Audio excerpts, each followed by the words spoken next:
ተመልካቾቼ እንደምን ዋላችሁ? አሁን የማሳያችሁ የኩርኩፋ አሰራርን ነው። ለኩርኩፋ አሰራር የሚያስፈልጉትን ነገሮች አዘጋጅቼ አሳያችኋለሁ በኋላ። አሁን ግን መጀመሪያ ሁለት አይነት ነገር መስተካከል ወይም መሰራት ያለበት ስላለ ያንን እሰራና ከሚያስፈልጉት ነገር ጋር አብሬ አድርጌ አሳያችኋለሁ ማለት ነው። ወደ ስራችን እንሄዳለን።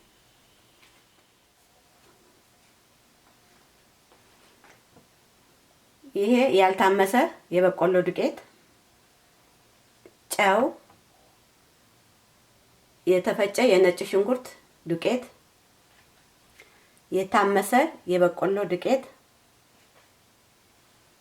ቀዝቃዛ ውሃ፣ ጎመን። እሺ ይሄ የበቆሎ ዱቄት ሁለቱም አንድ አይነት ነው። ልዩነቱ ምንድነው? የታመሰና ያልታመሰ መሆኑ ብቻ ነው። የታመሰው ጥሩ የሆነበት ምክንያት አለው። ምንድነው? የታመሰ ማንኛውም ምግብ ወይም ዱቄት ወይም ጥሬም ይሁን ጣዕሙ ጥሩ ነው የሚሆነው። እንደገና ደግሞ ያልበሰለና የበሰለ ወይም ደግሞ የታመሰና ያልታመሰ ቶሎ የመብሰል ያለ መብሰሉ ልዩነት ስላለው የታመሰው ቶሎ ሲበስል ያልታመሰው ደግሞ ጊዜ ስለሚወስድ ለዛም ይጠቅማል። ለዚህ ብዬ ነው ሁለቱንም ያቀረብኩላችሁ። ስለ ሁለቱም ልገልጽላችሁ ፈልጌ ነው እንጂ ካልተመቸ ካልተቻለ በበቆሎ ዱቄት ባልታመሰው መጠቀም ይቻላል። የታመሰ ነገር የለምና ሌላ ነገር መስራት በምትኩ አንችልም ማለት አይቻልም። ሁሉንም ሞክረን ማየት ነው። ማብሰል የሚፈልግ ከሆነ ማብሰል ነው። ለጣዕሙም ደግሞ ሌላ ነገር ካለ ጨምረን ጣዕሙን እናሳምራለን። እንዲሁም ደግሞ የራሱ ጣዕም ሊኖር ስለሚችል በዛ መልኩ መጠቀምና መስራት ትችላላችሁ ማለት ነው። እነዚህ ያው ለማጣፈጫ ነው። ይሄ ጨው እንደተለመደው፣ ነጭ ሽንኩርትም ሳይበዛ ትንሽ ይጨመራል። ካልፈለጋችሁ ነጭ ሽንኩርቱን መተው ይቻላል። እንኳን ነጭ ሽንኩርት አይደለም፣ ለምሳሌ ዳቦ ላይ የምንጨምረው የዳቦ ቅመም ካልጣመና ተመጋቢው ካልፈለገው አለመጨመር ይቻላል። ሌላ እኔ የማላቀው ወይም አሁን ያላሳየኋችሁ እዚህ በቆሎ ዱቄቱ ሲጨመርና ሲዘጋጅ የሚያጣፍጥ ነገር ካለ ቅመም መጨመር ትችላላችሁ ማለት ነው። እና በቆሎን በተመለከተ ይሄንን ነው። የሚቀጥለውን ደግሞ ጎመኑ ላይ እንሄዳለን ማለት ነው። ጎመን እንደተለመደው እንግዲህ በተለያየ መንገድ ሰርተን መጠቀም እንችላለን ማለት ነው። ጎመን እንደተለመደው ሲገዛ ከተገኘ በጣም ለጋና ንጹህ የሆነ መሆን አለበት። ካልሆነ ግን አሁንም ባለን መጠቀም ስላለብን ያገኘነውን ጎመን ገዝተን መጠቀም እንችላለን። ለጋ ያልሆነ ጎመን፣ ጠንካራ ጎመን ቶሎ አይበስልም ብለን የምንለው ነገር አለ። ጊዜ ወስደን እሳት ሰተን ማብሰልም እንችላለን እንጂ ከጎመን የምናገኘውን ጥቅምና የምንወደውን ምግብ አንተውም ማለት ነው። እና ወደሚቀጥለው ስንሄድ እኔ በአብዛኛው ቀንጥሼ አዘጋጅቼዋለሁ። ለእናንተ ግን ለማሳየት ይሄኛውን ጎመን አስቀርቻለሁ። እጄን እታጠብና አቀናጣጠሱን አሳያቸዋለሁ አሁን። እሺ እንግዲህ ያስቀረሁት ጎመን ይሄ ነው። ሲቀነጠስ አሁን ይሄ ጎመን ነው። እስከነ እንጨቱ ነው የምንጠቀመው ማለት ነው። እና እኔ ከዚህ እንደዚህ ጀምራለሁ። እንደዚህ ጋር ክር የምትመስል ቀጭናለች፣ እቺን እናስወግዳለን ማለት ነው። ስንቀነጥስ የሚከሰት ነው። እና ይሄንን ስሩን ይሄንን ቀንጥሰን እንዲህ ከምናረግና ስራ ስር እዚህ ጋር ከምናበዛ ምንድነው የምናደርገው? እዚህ ስር የሚመስለው ላይ እንቀነጥሳለን ማለት ነው። እያሳመርን ማለት ነው። እዚህ ጋር ስር የመሰለችው እንቀነጥስና ይሄንን ቅጠል በጣም ራቁቱን ባናረገውና ባናሰጣው ጥሩ ነው የሚሆነው። ከዛ በኋላ እንደዚህ እናደርገዋለን። ለምንድን ነው እንደማረገው? እዚህ ጋር ቀጭን ነገር እንዳይተው ማለት ነው። ለጋ ስለሆነ ጎመኑ እንደዚህ ጨርሳለሁ። ከዛ ይሄን እንጨት ልጠቀምበት ነው። ይሄ ጎድጎድ ወዳለው ቦታ ሳይሆን ወደ ጀርባው ቀጭን ነገር ካለው እንዳገኘው ማለት ነው። እንደዚህ ያደርገዋለሁ። እንዲህ ታረጉና ወደ ጀርባው እንዲህ ስትቀነጥሱት በጣም የጠነከረ ከሆነ እንደውም ጠንካራ ነገር ነው። እንደዚህ ሳብስ ታረጉት ይሄ ይወጣል። አስፈላጊ አይደለም ይቀራል። እዚህ ጋርም በጣም ለጋ ካልሆነ አሁንም ሚላጥ ከሆነ ትልጡታላችሁ። ለምን ይሄኛው አይታኘክም። በዚህ መልኩ ነው የምትቀነጥሱት። ይበቃል። እንግዲህ ይሄው እንደዚህ እዚህ ጋር እንጨቷ ባዶዋን ባቶን ብያቸዋለሁ። እንዲራቅ እያላችሁ ይሄ እንዲራቅ እያላችሁ እቺ ካሁን ክር ነገር ናት። እቺን እንዲህ ታደርጋላችሁ እዚህ ጋር ይሄው እንደዚህ። ከዛ መጠኑን ገምታችሁ እንዳይረዘም እንዳያጥም ይሄንን እንደዚህ ቆርጥ እንዴ ለጋ ነው እዚህ ጋር ያስታውቃል። ከዛ ይሄንን እንጨት ቅድም እንዳሳያችሁ እንደዚህ ትልጡና ይሄንን እንደዚህ አድርጋችሁ አስተካክላችሁ ይሄው እዚህ ጋር እንዲህ ታረጉና ትቀነጥሳላችሁ ማለት ነው። እኔ ይሄን ቀንጥሽ ያዘጋጃለሁ። እንገናኛለን ማለት ነው ወደሚቀጥለው ስራ። አሁን የታመሰውን በቆሎ አቦካለሁ ማለት ነው። እና መጀመሪያ ውሃ ጨመር አደርጋለሁ። ተጠንቅቀን ነው ውሃ ማድረግ ያለብን፣ ዱቄቱ መራስ ስለሌለበት በጣም ጨው ትንሽ፣ ምክንያቱም ጎመኑን ስንሰራው ጨው እንጨምራለን ማለት ነው እንዳይበዛ። ነጭ ሽንኩርት ዱቄት ትንሽ ነው የሚበቃው።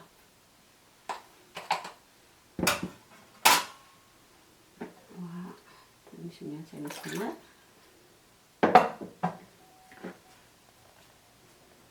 ማምቷል። አሁን ይሄን በቆሎ እጨምራለሁ ማለት ነው። የታመሰውን በቆሎ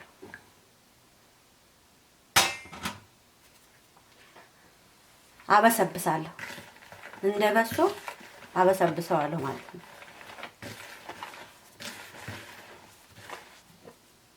በጣም በጥንቃቄ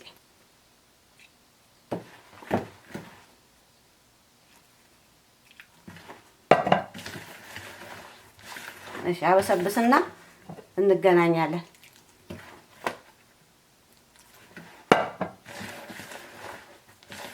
ልሻው የውሃውን መጠን ለማየት ማለት ነው።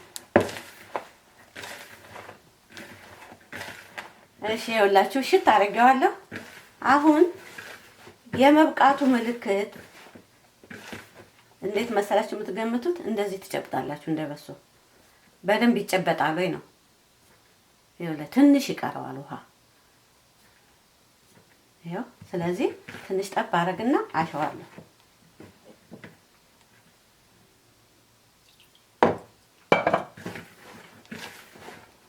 አሁንም ልሽና እንገናኛለን። ትንሽ ውሃ ነው ጠብ እያደረኩት በደንብ እንዲርስልኝ ያደረኩት ማለት ነው። እና ማበስበስ ማለት ማውካት ስላልሆነ በጣም ተጠንቀቁ። እና ይሄው አሁን ከቅድሙ አሳይቻችኋል። አሁን አያችሁ ያዝ ሲል ይያዛል ማለት ነው። አሁን ቆንጆ ሆኗል። እንግዲህ የማድበልበል ሁለት አይነት መንገድ አለ፣ ወይም የማበስበስ ሁለት አይነት መንገድ አለ።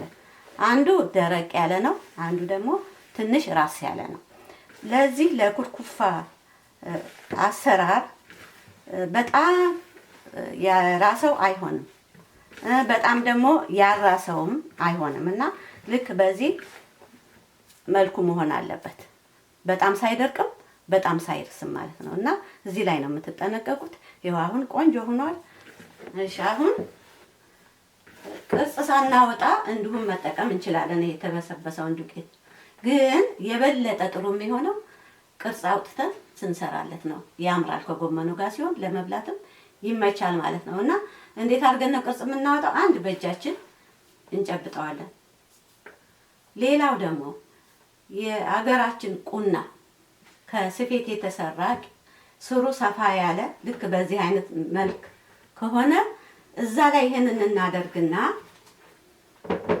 ለማድበልበል እንሞክራለን። ይድበለበላል ማለት ነው። ያልተደበለበለውን ደግሞ በእጃችን እናስተካክላለን። እንዴት ነው የምናድበለብለው?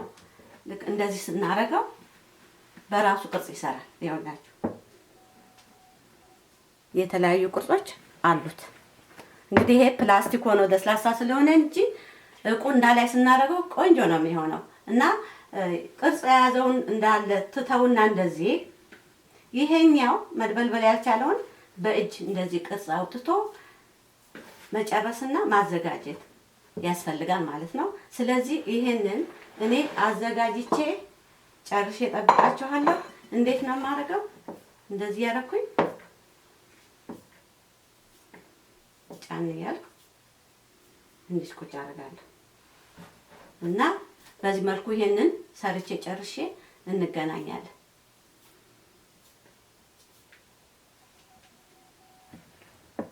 ለኩርኩፋ መስሪያ የሚያስፈልጉትን ነገሮች አሁን ጨርሼ አዘጋጅቻለሁ፣ አሳያቸዋለሁ። ጨው፣ ቆጭቆጫ፣ ዘይት፣ የተከተፈ ነጭ ሽንኩርት፣ የተሰነጠቀ ቃሪያ፣ የተፈጨ ቲማቲም፣ የተከተፈ ቀይ ሽንኩርት፣ የተቀነጠሰ ጎመን፣ ተበስብሶ የተድበለበለ የበቆሎ ዱቄት።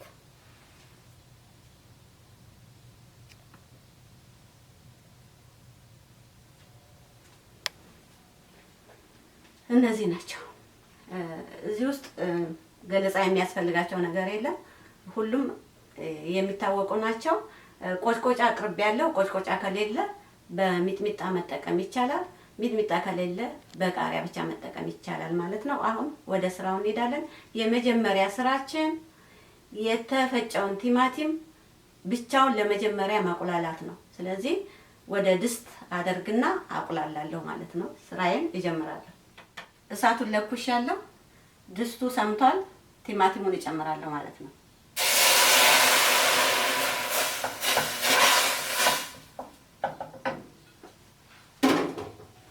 ከዛ በኋላ ይሄን አስተካክልና ክድን አደርጋለሁ መፍላት እስከሚጀምር ድረስ። አሁን ውሃውን ምጥጥ አድርጓል። ዘይት እጨምራለሁ።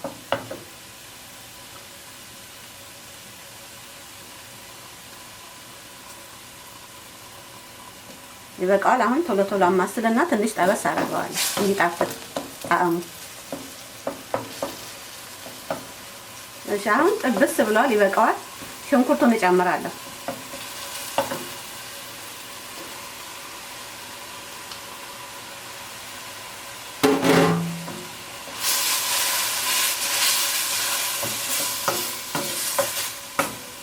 በቃ አሁን ይሄም ምጥጥ እስከሚል ድረስ አቁላላለሁ። የሽንኩርቱ ውሃ ስላለ ክድና አድርጌ ይብሰል። በቃ ይበቃዋል፣ ተጠብሷል። ከሽንኩርቱ የበለጠ ቲማቲሙ ነው መጠበስ ያለበት፣ ምክንያቱም የቲማቲሙ ጣዕም በጣም ስለሚያጣፍጠው። እንደገና ሽንኩርቱ በጣም ከተጠበሰ መልኩ ጠቆር ይልና ኩርኩፋውን መልኩን ሊያበላሽብን ይችላል። ስለዚህ ይበቃዋል። ነጭ ሽንኩርት እጨምራለሁ። መጠን እንደ ፍላጎት ነው። ነጭ ሽንኩርት ራሱ ግን ያጣፍጠዋል። እሺ አሁን ቆጭቆጫ እጨምራለሁ።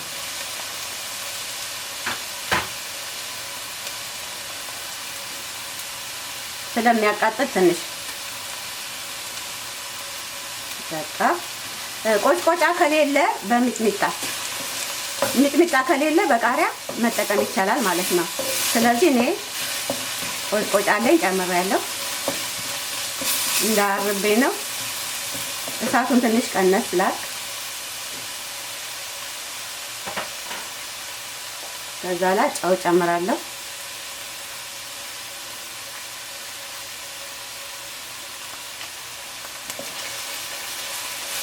ጨው ከሚበዛ መጨመሩ ስለሚሻል ይበቃዋል። በኋላ ቀምሼ ያስተካክላለሁ የሚያንሰው ከሆነ። እሺ አሁን ትንሽ አቁላለዋለሁ።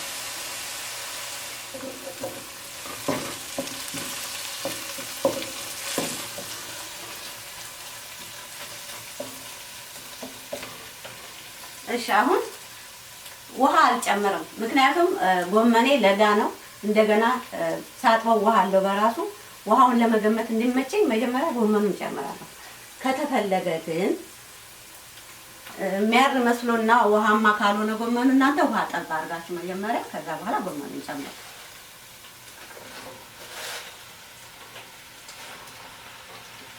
ላማስለው ጎመኑ እስከሚጨምር እንዳያርብኝ።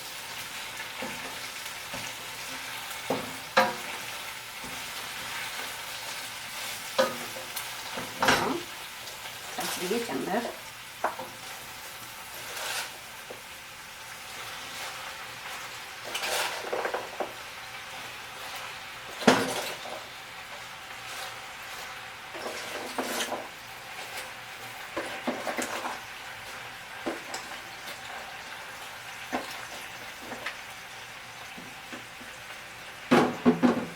ቀስ ብዬ ማስላለሁ እንዳይወድቅብኝ ማለት ነው።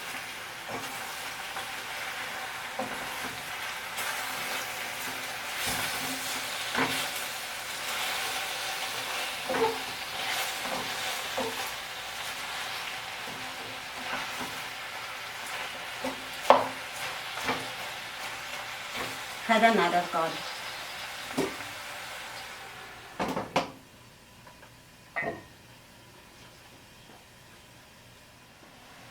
እሺ እስቲ ይኸውላችሁ በራሱ እንፋሎት መለስ ብሏል። ምን ያህል ውሃ እንደምጨምር መገመት ይመቸኛል ማለት ነው። አሁን ሙቅ ውሃ እጨምራለሁ። እያየሁ ነው የምጨምረው እንዳይበዛብኝ።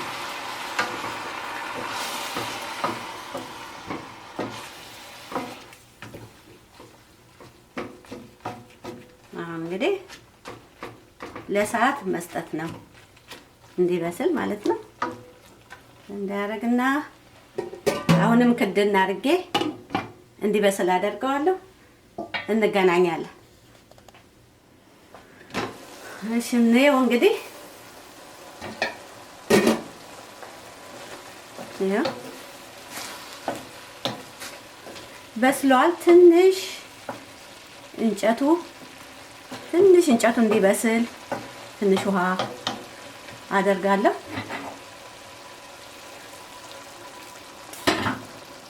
አሁን የምንጨምረው ውሃ የመጨረሻ መሆን አለበት። አንደኛ እንጨቱ መብሰል ቀርቶት ከሆነ እንጨቱ እንዲበስል፣ ሁለተኛ ደግሞ የበቆሎውን ዱቄት ጭብጥ መብሰል የሚያስችል ውሃ መሆን አለበት። እንዳይበዛ አድርገን መጨመር አለብን። ከበዛ በጫበጭ ስለሌለበት ማለት ነው። እና ያን ነው የምንጠነቀቀው።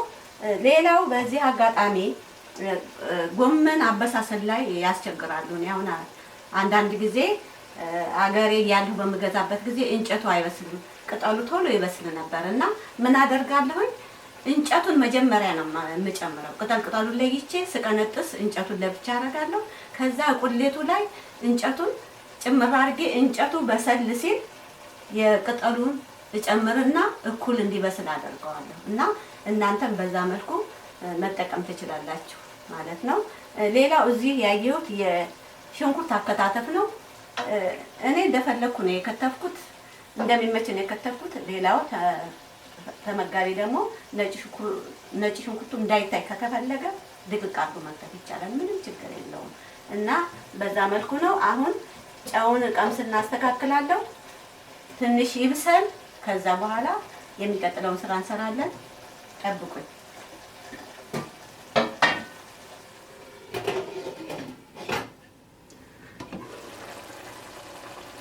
እሺ እንግዲህ አሁን በስሏል። ያለውም ውሃ ያበስለዋል ማለት ነው። የኩርኩፋውን ሊጥ ስለዚህ እያስተካከል እንጨምራለን። እሳቱን እቀንሳለሁ። አሁን እሳት ብዙ አይፈልግም። አንደኛ የጨመርነው ውሃ ይሄን የሚያበስለው ስለሆነ በጣም እሳት ከበዛ ይሄን ሳያበስልልን ውሃው ቶሎ ሊያልቅብን ይችላል። ምክንያቱም በውሃው እንፋሎት ነው ይሄ መብሰል ያለበት። በጣም ከበዛም ደግሞ ቅርጹን ሊያጣብን ይችላል እና ስለዚህ እሳቱን ቀንሻለሁ። አሁን ጨውንም ቀምሼ አስተካክያለሁ። የሚቀረው ምንድነው? እያስተካከሉ ቦታ ማስያዝ ያላችሁ።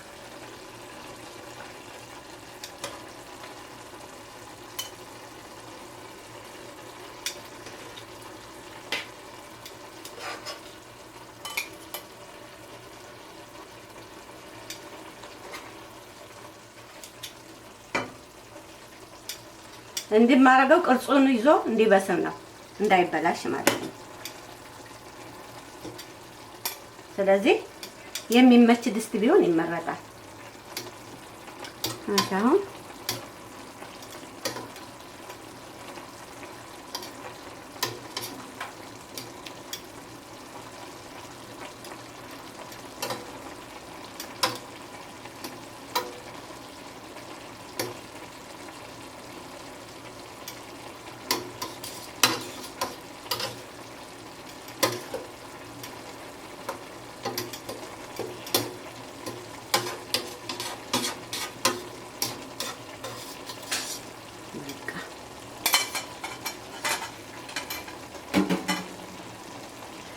አሁን እንግዲህ ጨርሻለሁ። ማብሰል ብቻ ነው የሚቀረኝ። ክድና አደርግና እሳቱን ቀንሼ አሁንም እስከሚበስል ሰዓት ጊዜ ሰጥቼ እቆያለሁ፣ አበስላለሁ። እንገናኛለን ማለት ነው ሲበስል።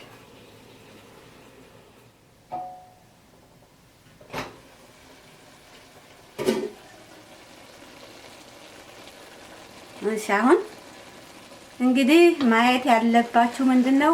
አንደኛ ውሃውን ቀስ ብላችሁ እንደዚህ እስቲ በጣምም እንዳይደርቅ ውሃም ብዙ እንዳይኖረው ቆንጆ ነው፣ በስሏል። አሁን እንደፈለግን ማማሰል እንችላለን። ይሄው እንደፈለጋችሁ ማለት ነው። እንደዚህ ገልበጥ ከፈለጋችሁ በድስቱ ሙቀት እስከሚቀዘቅዝ ራሱ ይበስላል። አሁንም በስሏል። ስለዚህ ጨረስን ማለት ነው። አሁን ቃሪያውን ጨምራለሁ እንዲያምር።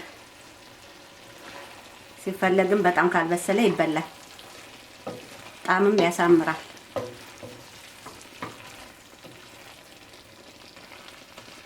እና ማማሳያው እንደዚህ ቀጠን ቢል አያያዜን አያችሁ። እንዲህ አይደለም ያስኩት፣ በሩቁ ጠጋ ብዬ ነው እንዲመቸኝ ማለት ነው። እና በዚህ ታስተካክላላችሁ። ቆንጆ ሆኗል። እንግዲህ ምንድነው